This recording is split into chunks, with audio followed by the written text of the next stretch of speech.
Buenos días, compañeros, buenos días. Buenos días, profesor.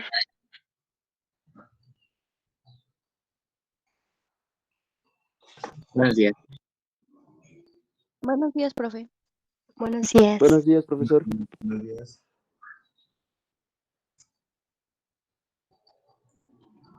Bien, compañeros, vamos a continuar con nuestro análisis del artículo 20 constitucional, recordando siempre que estamos viendo estos artículos porque son vinculatorios con nuestro Código Nacional de Procedimientos Penales. Todo esto que estamos viendo, compañeros, por supuesto que lo vamos a aplicar cuando ya estemos dentro del estudio del Código Nacional en sus fases de audiencia inicial, auto de vinculación a proceso, investigación complementaria, audiencia intermedia, que es donde vamos a presentar nuestra teoría del caso, la depuración de pruebas y lo que es el auto para el inicio del juicio oral.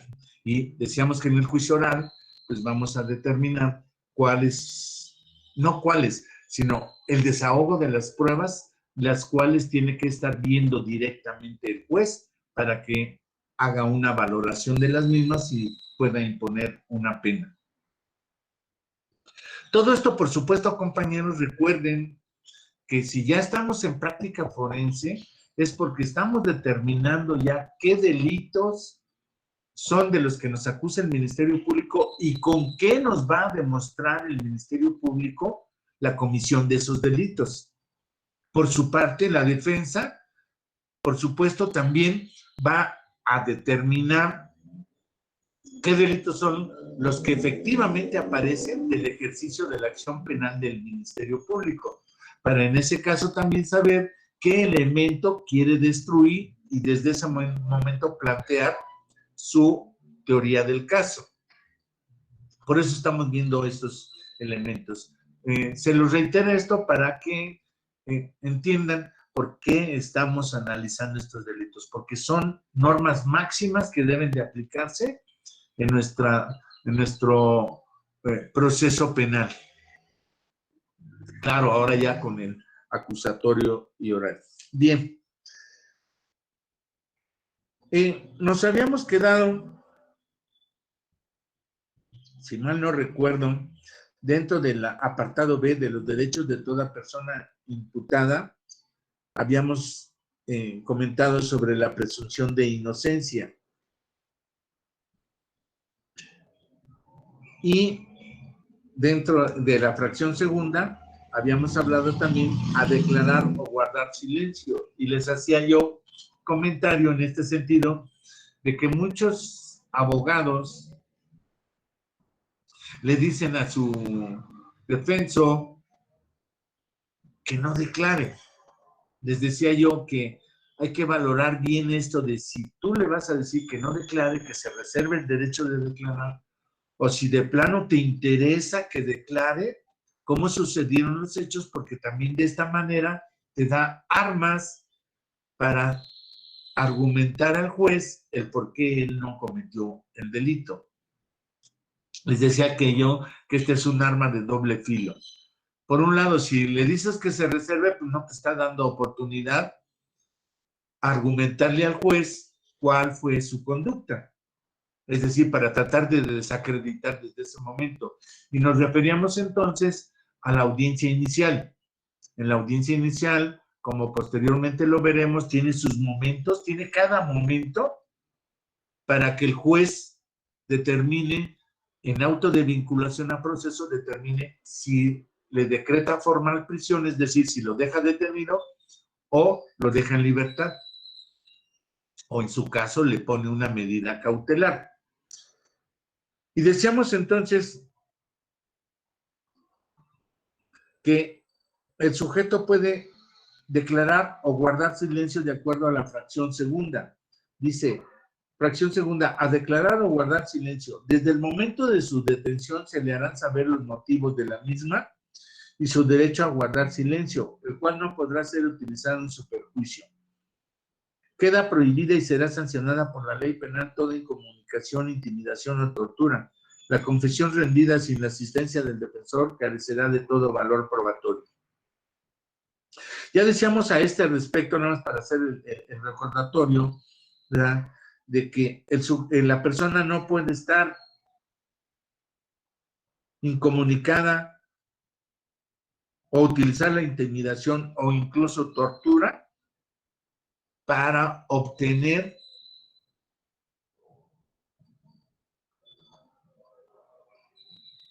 su aceptación a los hechos que se le están atribuyendo. Cuando esto sucede, acuérdense que hablábamos de la prueba ilícita. Es aquella obtenida no conforme a nuestro Código Nacional. Esa prueba ilícita precisamente es bajo la incomunicación, la intimidación o tortura, la cual va a hacer que pues quede sin ningún efecto probatorio. Es decir, el juez no la debe de valorar como prueba por haber sido obtenida fuera de los requisitos que nos marca la ley para obtener una responsabilidad. Por supuesto, queda claro, ¿verdad?, que la confesión rendida sin la asistencia del defensor carecerá de todo valor. Claro, si no está tu defensor, que es tu asesor, que es el que te va a determinar si declaras, si no declaras, es el que va a determinar que se lleven las formalidades en el momento en que tú estés declarando, como lo dice la Constitución, pues no va a tener ningún probatorio porque no estuviste o no tuviste una asistencia jurídica adecuada, que esa es una de las cosas que tiene que ver hoy el juez en el juicio oral. Tiene mucho que ver el que el juez le llame la atención al imputado cuando ve que el defensor carece de la técnica adecuada para defenderlo. Comentábamos que esto de la defensa técnica adecuada, pues también es parte de un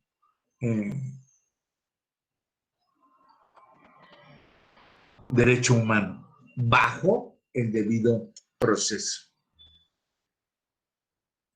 Bien, la fracción tercera dice a que se le informe tanto en el momento de su detención como en su comparecencia ante el Ministerio Público o el juez los hechos que se le imputan y los derechos que le asisten.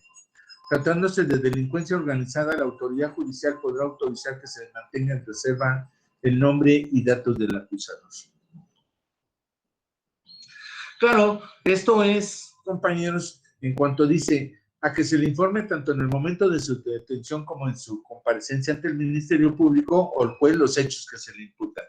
Ya hablábamos de esto ahora, de que recordarán que les comenté que el Ministerio Público, cuando la policía le pone a disposición a un sujeto porque supuestamente cometió un delito, el Ministerio Público tiene que calificar también de legal la detención.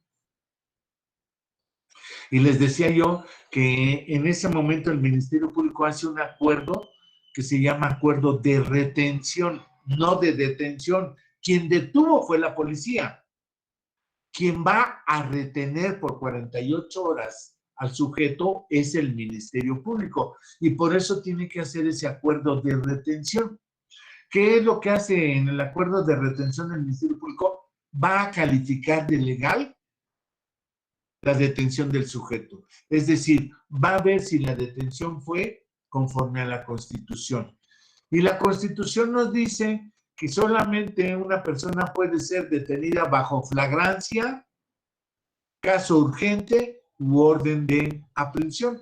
En este caso estamos hablando de dos figuras constitucionales. La flagrancia, que ya la vimos dentro de lo que es el artículo 16 constitucional, y el caso urgente. El Ministerio Público, en su acuerdo de retención, debe de determinar que esa detención fue legal. Y en ese momento, entonces, dice el Ministerio Público, en este momento, decreto la retención del sujeto. Es decir, En ese momento el Ministerio Público está diciendo que tiene 48 horas para determinar si ejercita acción penal o no. Recordemos que en delincuencia organizada, compañeros, este término de 48 horas se puede duplicar.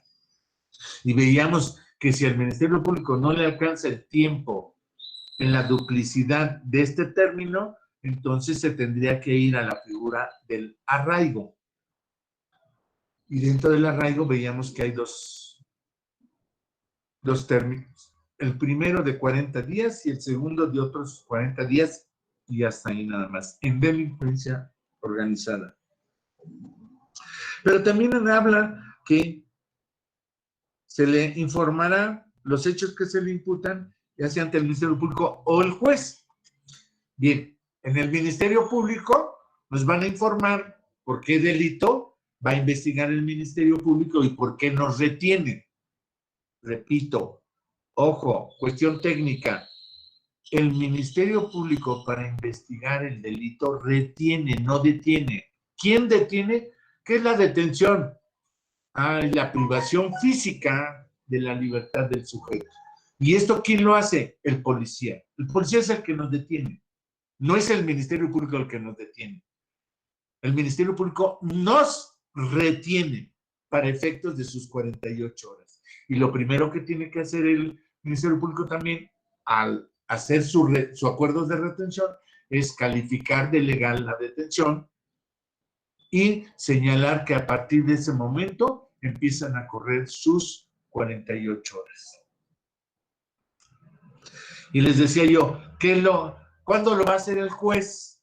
¿Cuándo nos van a informar de los hechos que se nos imputan?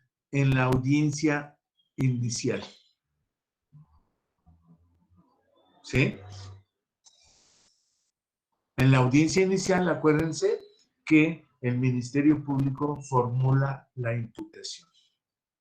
Por supuesto, el acto previo que tiene que hacer el juez, fíjense cómo también aquí al juez le obliga constitucionalmente, antes de que el MP formule acusación, el juez tiene también que determinar si la detención fue legal. Es decir, si fue conforme al artículo 16 constitucional, si fue en flagrancia, si fue bajo un caso urgente o si fue bajo una orden de aprehensión. Una vez que el juez califica de legal la detención, entonces ahora sí le dice al Ministerio Público, ahora sí formula la imputación. Y recuerden que decíamos, ¿qué es la imputación? Es nada más decirle, el Ministerio Público le dice al sujeto que está siendo investigado por un delito y que de la investigación primaria que se está llevando a cabo,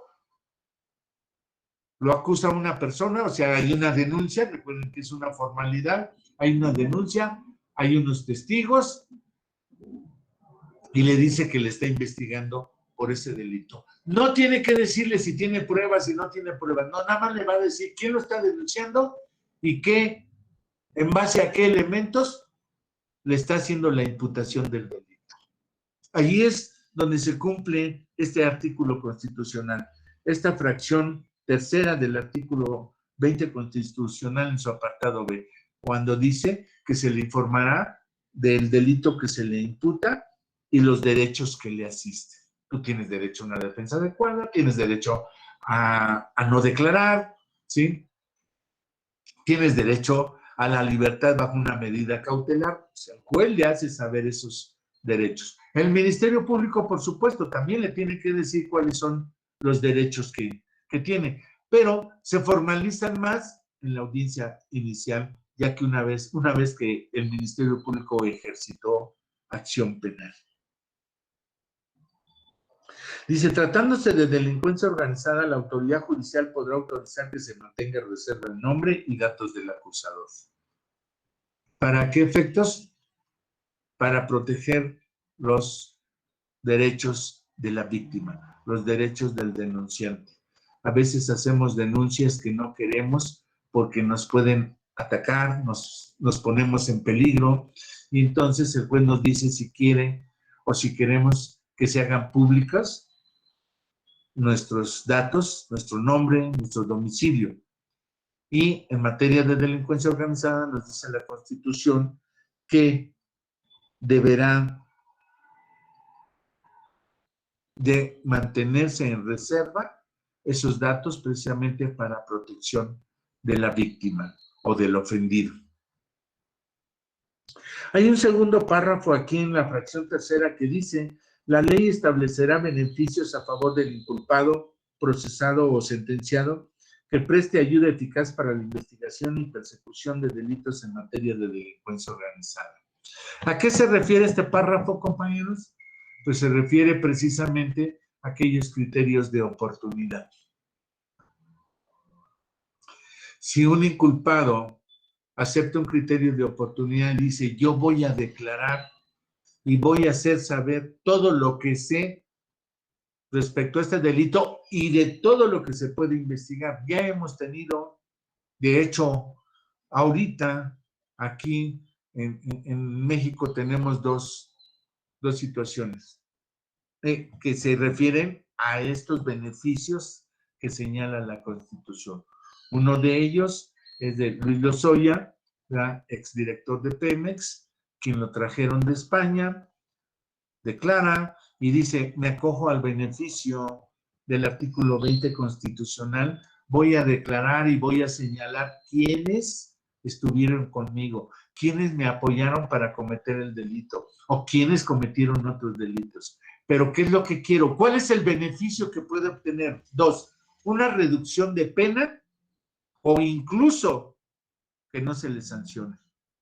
Si los datos que aporta son suficientes y son eficaces para sancionar a otros sujetos, a él se le puede dar ese beneficio. Se le reduce la pena o incluso no se ejercita acción penal en contra de él, en base a este párrafo de la fracción tercera. Y por el otro lado, si ustedes han puesto un poquito de atención, ¿verdad?, la exsecretaria de Sedesol, la cual está detenida, está solicitando un criterio de oportunidad. Ahora está diciendo, ¿verdad?, que quiere señalar quiénes intervinieron y a quiénes pueden sancionar dentro de lo que es la estafa maestra. Eso también ha ocurrido mucho en las noticias respecto a la estafa maestra. Y en este caso, la exsecretaria de Sedesol está solicitando que se le conceda ese beneficio para efectos de que se le ponga una pena menor o incluso no se le sancione. Ahí tenemos dos ejemplos directos de este párrafo en el cual señala que se le podrá dar beneficios al inculpado, al procesado o sentenciado que preste ayuda eficaz para la investigación y persecución de delitos en materia de delincuencia organizada. Y los dos, estamos hablando de la exsecretaria de Sedesol y del exdirector de Pemex, los cuales están acusados de delincuencia organizada. Y vean ustedes, se están aplicando estos criterios. Criterios de oportunidad que están en nuestro Código Nacional de Procedimientos Penales cuando señalan, ¿verdad?, que si prestan ayuda eficaz para sancionar a otros dentro de la delincuencia organizada, se les impondrá una pena menor o incluso no se ejercitará acción penal. Bien, después la fracción cuarta del apartado B del artículo 20 constitucional dice: se le recibirán los testigos y demás pruebas pertinentes que ofrezca, concediéndosele el tiempo que la ley estime necesario al efecto y auxiliándosele para obtener la comparecencia de las personas cuyo testimonio soliciten los términos que señala la ley. Aquí esta fracción, compañero, tiene dos efectos. Es decir, lo podemos utilizar en dos fases del procedimiento, de lo que es ya la investigación ante el juez. El primero de ellos dice: se le recibirán los testigos y demás pruebas pertinentes que ofrezca. Esto, como lo vamos a ver en su momento, compañeros, dentro de lo que es la formulación de imputación, la audiencia inicial, la formulación de imputación y hasta el auto de vinculación, el imputado puede ofrecer pruebas en ese momento. Es un pequeño periodo probatorio, compañeros, ¿verdad?, que nos permite la Constitución ofrecer pruebas para tratar de desacreditar el delito que se nos está imputando. A eso se refiere esta primera fase, que dentro de las 72 horas que tiene el juez para determinar si una persona queda libre o queda detenida, tenemos nosotros, aquí invocaríamos esta fracción cuarta para solicitarle al juez que dentro del término de las 72 horas nos reciba testigos o pruebas para tratar de demostrar que nosotros no cometimos el delito. Esa es una primera fase a la que se refiere esta fracción quinta. Y la segunda, por supuesto, es ya después del auto de vinculación, lo que es la audiencia intermedia. En la audiencia intermedia también nos está dando esta fracción quinta del artículo 20, nos está dando derecho de ofrecer pruebas. Acuérdense que este derecho de ofrecer pruebas dentro del debido derecho, del debido proceso, también se cumple con lo que establece el artículo primero constitucional. Se nos deben de respetar los derechos humanos. No se les olvide, un derecho humano dentro de la materia penal es aquella del debido proceso. Y dentro del debido proceso está el que se nos permita ofrecer pruebas. Es decir, que se nos permita controvertir lo que dice el Ministerio Público de que cometimos el delito. Tenemos entonces dos fases dentro de esta fracción quinta. La primera, esto es bien importante, compañeros, porque cuando nosotros estamos en una formal imputación dentro de la audiencia inicial, con base y fundamento en esta fracción, le ofrecemos pruebas al juez dentro del término de las 72 horas. Por eso les digo, no se les olvide, hay que invocar esta fracción quinta cuando queramos ofrecer pruebas ante el juez dentro del término de las 72 horas, entre la formal imputación y el auto de vinculación a proceso. Mucho ojo, compañeros, porque como vemos, a veces basta con que invoquemos o fundamentemos nuestra petición en un artículo constitucional para que el juez nos lo conceda. A veces no tenemos que decir ni siquiera, bueno, con fundamento en el artículo 20 constitucional, apartado B, fracción quinta, así como de el artículo, hipotéticamente, ¿verdad?, así como del artículo 200 del Código Nacional de Procedimientos Penales, solicito a su señoría se me tenga por ofrecidas las siguientes pruebas para efectos de desacreditar el delito. A veces no es necesario ni siquiera fundamentar la ley secundaria, es decir, invocar el Código Nacional. Basta con que hagamos mención a nuestro fundamento constitucional para que el juez determine o acuerde en forma favorable lo que estamos pidiendo. ¿Por qué esto? Pues porque es norma constitucional, porque de ahí se derivan todas las demás leyes. Por eso es importante invocar los artículos constitucionales cuando ya estamos en el proceso penal. Basta con que los invoquemos para que se nos conceda lo que estamos solicitando. Entonces les decía, pues, y dice, se recibirán los testigos y demás pruebas pertinentes que ofrezca, concediéndosele el tiempo que la ley estime necesario y auxiliándosele para obtener la comparecencia de las personas cuyo testimonio se solicita en los términos que señalan. Esto, compañeros, es bien relevante también, porque cuando nosotros en el juicio oral, ante el juez de control, le decimos que ofrecemos ciertos testimoniales, pero que no podemos presentarlas, no podemos presentar en forma directa a los testigos, por los cuales, fíjense, se solicita el apoyo y el auxilio del juez. Por eso aquí la Constitución dice, auxiliándosele para obtener la comparecencia. Le tenemos que pedir al juez de control que nos apoye y auxilie para obtener la comparecencia del testigo.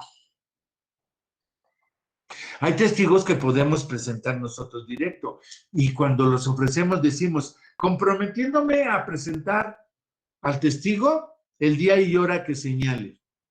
Pero cuando nosotros no podemos presentarlo, por ejemplo, a la denunciante, pues no la podemos, o al denunciante, no lo vamos a presentar nosotros directamente, no depende de nosotros, son sus tiempos. Pero sí le podemos pedir al juez de control que, en términos de la fracción cuarta, ¿verdad?, nos auxilie para obtener la comparecencia del testigo, del denunciante o de los documentos que nosotros no tenemos a la mano, pero que están en alguna Secretaría de Estado, están en algún registro civil, o sea, tenemos que solicitarle, pero nosotros de viva voz tenemos que solicitarle al juez las pruebas que consideremos que no las podemos presentar directamente. Basta con que invoquemos esta fracción cuarta para que el juez diga, ok, ya me señalaste en dónde está el documento, el domicilio del testigo, o sea, le tenemos que dar los datos al juez para decirle que queremos que nos apoye o nos auxilie para obtener esas pruebas. Es muy relevante esto porque lo utilizamos siempre en los juicios, compañero, esta fracción. Después dice la fracción quinta, será juzgado en audiencia pública por un juez o tribunal. La publicidad solo podrá restringirse a los casos de excepción que determine la ley. Por razones de seguridad nacional, seguridad pública, protección de las víctimas, testigos y menores, cuando se ponga en riesgo la revelación de datos legalmente protegidos o cuando el tribunal estime que existen razones fundadas para justificarlo. Esto, compañeros, siempre que va a iniciar una audiencia inicial o una audiencia en la cual ya se va a desahogar pruebas, el juez necesariamente le dice al denunciante, al testigo, le dice, ¿usted quiere que se publiquen sus datos o quiere que se reserve? Le tiene que hacer esta pregunta porque es un derecho constitucional. Le tiene que hacer esta pregunta ya en la audiencia. El juez le tiene que decir al testigo, al denunciante, si quiere que sus datos se hagan públicos o si quiere que se reserven. Ya veremos cómo en algunos casos en la audiencia, compañeros, incluso no podemos nombrar, no podemos dar el nombre, o sea, cuando nos dirigimos al juez, no podemos dar el nombre del denunciante, sino decimos, no podemos decir, bueno, en este momento, ¿verdad? Deseo hacerle preguntas al denunciante Carlos Martínez, ¿no? Le tenemos que decir al juez que queremos hacerle preguntas al denunciante de identidad reservada.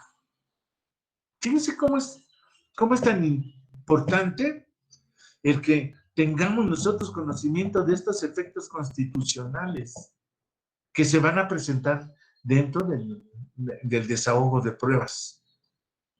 Cuando el juez determina que no se pueden hacer públicos los datos ni el nombre del denunciante o del querellante o del testigo, no podemos mencionar el nombre de esta persona. Tenemos que decir fulanito de tal, de identidad. Bueno, fulanito de tal, testigo. Cuando me refiero a fulanito de tal, es testigo, denunciante o denunciante de identidad reservada. Es un lenguaje que hoy comúnmente se utiliza en las audiencias que se llevan ante el juez. Tan es así que dice, será juzgado en audiencia pública. O sea, es pública, ¿estamos de acuerdo? La publicidad solo podrá restringirse en los casos de excepción que determine la ley por razones de seguridad nacional, seguridad pública, protección de las víctimas, testigos y menores, cuando se pongan en riesgo la revelación de datos legalmente protegidos o cuando el tribunal estime que existen razones fundadas para justificarlo.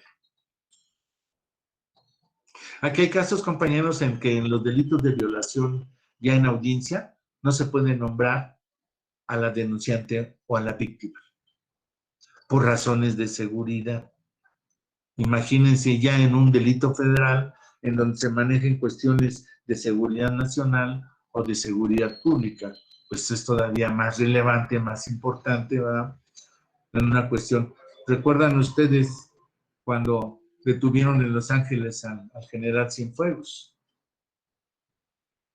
Por supuesto que esas son cuestiones de seguridad nacional. Imagínense en otro país detenido un exsecretario de Defensa. ¿Saben lo que conoce? Y válgase lo que sabe de nuestra seguridad un exsecretario de la Defensa Nacional. Por supuesto que tiene mucho conocimiento en ese sentido. Que no se llevó al juicio, bueno, ya es otra situación.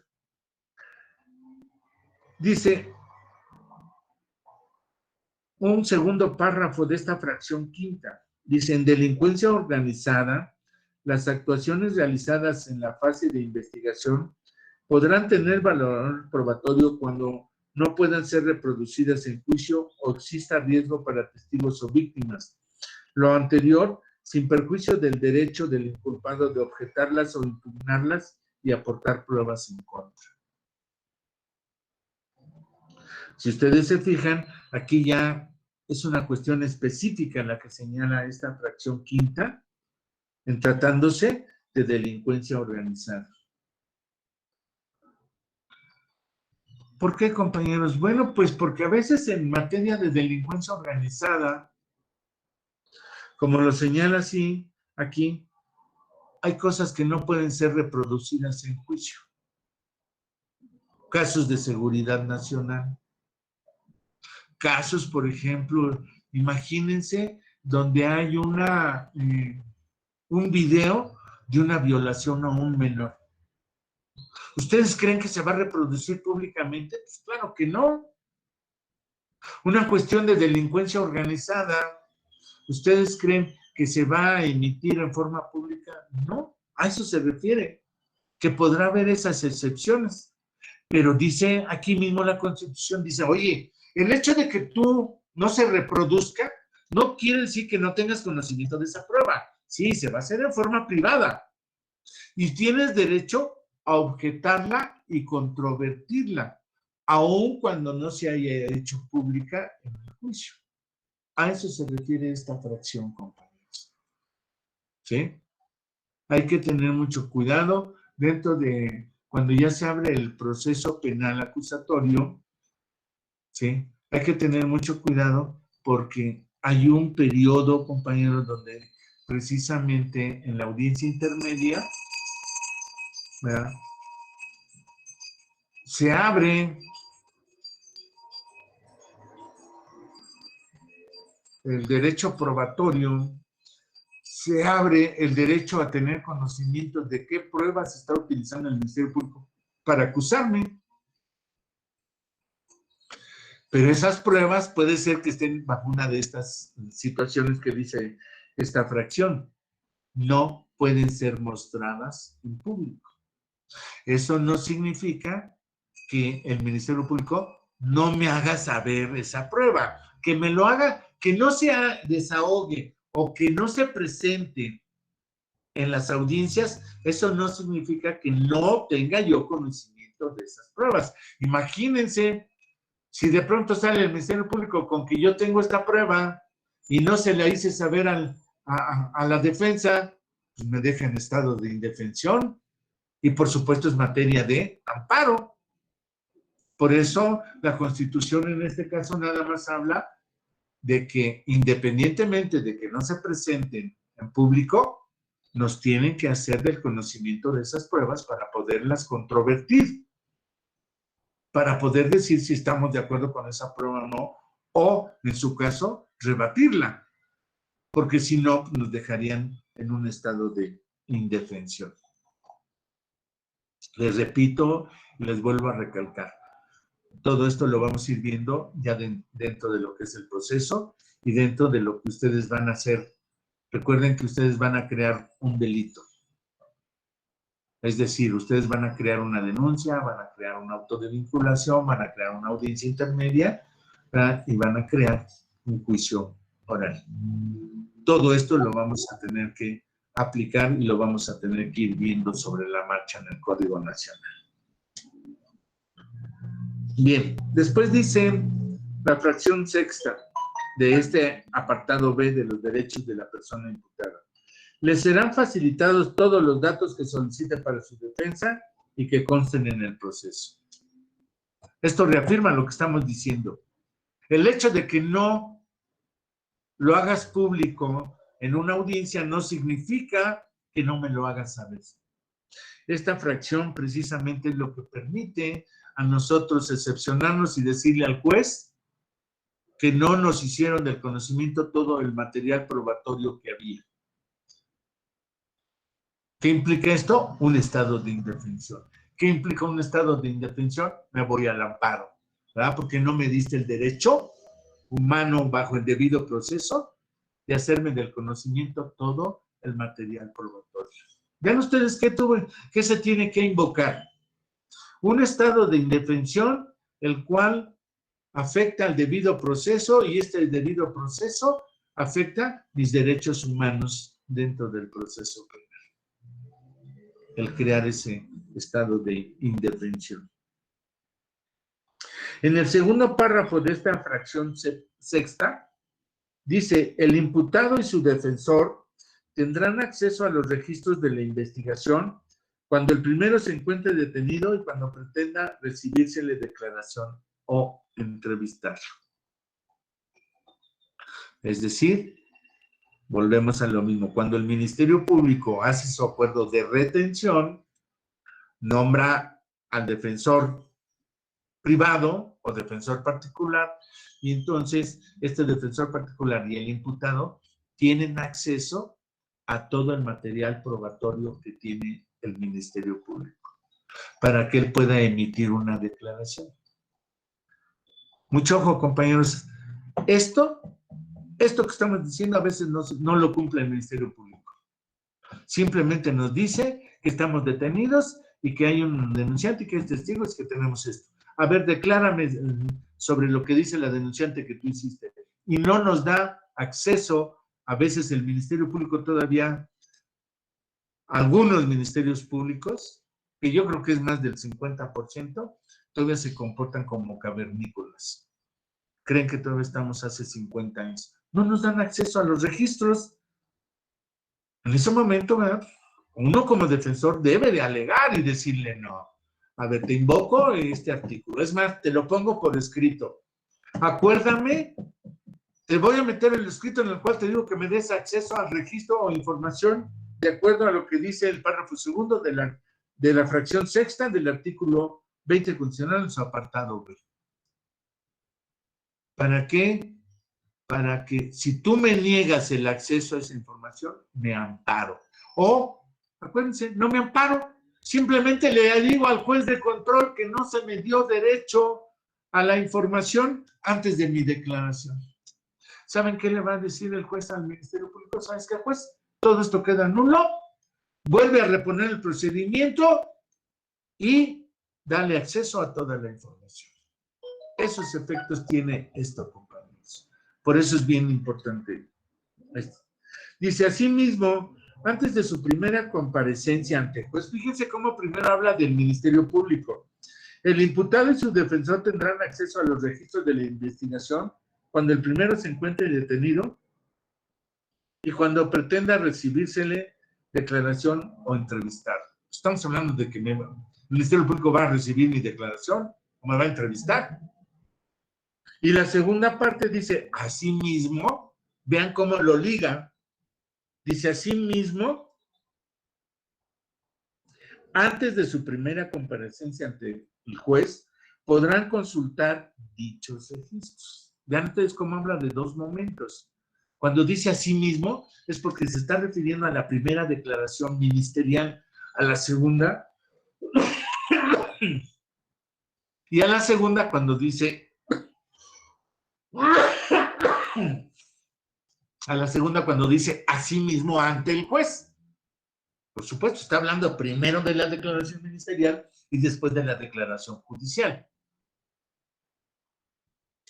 Asimismo, antes de su primera comparecencia ante el juez, podrán consultar dichos registros con la oportunidad debida para preparar la defensa.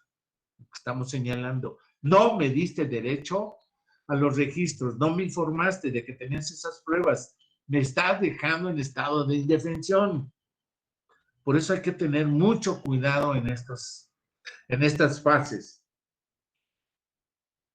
A partir de este momento no podrán mantenerse en reserva las actuaciones de la investigación. Salvo los casos excepcionales expresamente señalados en la ley, cuando ello sea imprescindible para salvaguardar el éxito de la investigación y siempre que sean oportunamente revelados para no afectar el derecho de defensa. Claro, el Ministerio Público puede ser que le solicite al juez la reserva de una prueba. Pero podemos poner como ejemplo, cuando el Ministerio Público pide una reserva de una prueba, por ejemplo, una prueba documental, si estamos hablando de materia fiscal, se reserva el derecho de decir cuánto, dónde y cómo el sujeto desvió dinero. Una prueba de ADN, donde el sujeto, el Ministerio Público se reserva el derecho, pero fíjense cómo reservarse el derecho lo tiene que pedir al juez, el juez lo tiene que autorizar. Pero aparte de eso, volvemos a lo mismo. El juez nos tiene que decir que hay una reserva de prueba y que le da al Ministerio Público tantos días para que quite esa reserva y nos hagan saber a nosotros, al imputado y a la defensa, le hagan saber que ya no está en reserva esa prueba. Porque si esa prueba está en reserva y no nos la hacen saber, volvemos a caer en un estado de indefensión. Todo esto es importante, compañeros, porque ustedes van a ser al rato profesionales del derecho y se dedican a la materia penal, van a tener que utilizar todos estos instrumentos jurídicos para una buena defensa. Si no conocen esto, pues no lo van a invocar, van a hacer una mala defensa.